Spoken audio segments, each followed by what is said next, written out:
Ma carrière de cavalier haut niveau est très étroitement liée à mon statut d'écuyer, à ma présence ici, dans la mesure où ici on est baigné dans un contexte de haute expertise en matière d'équitation, donc très favorable à la progression technique et donc favorable à la performance.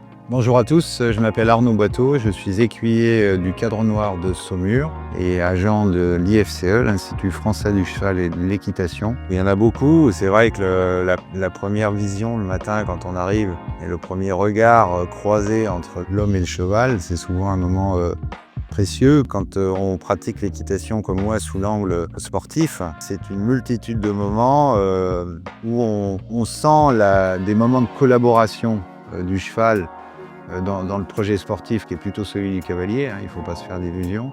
Et on sent des moments où le cheval adhère, collabore. C'est des moments qui font que, on ne regrette pas d'avoir choisi ça. Oui, alors des écuyers, évidemment, on a tous en référence les grands noms passés du Cadre Noir. Alors je pense à des gens comme Patrick Le Roland, des gens comme beaucoup d'écuyers qui ont particulièrement mis en valeur la tunique.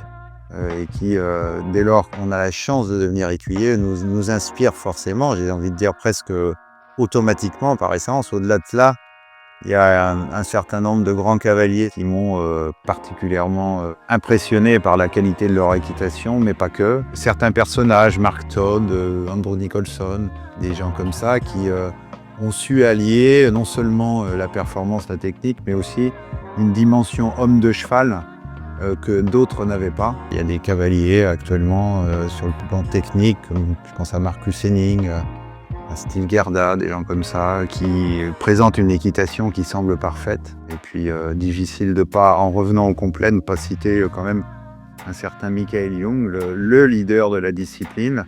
Une belle équitation, déjà c'est une belle équitation sur le plan esthétique du terme. Ici on travaille un maximum à essayer de faire que l'image rendue soit la plus belle possible. La belle équitation, c'est l'équitation qui donne l'impression d'être facile, dénuée de toute contrainte de force. Et puis c'est peut-être surtout une équitation qui a comme vecteur principal le respect de celui sans qui on ferait autre chose, c'est-à-dire le cheval. Et donc la belle équitation, c'est celle qui rend la chose la plus acceptable et facile pour le cheval.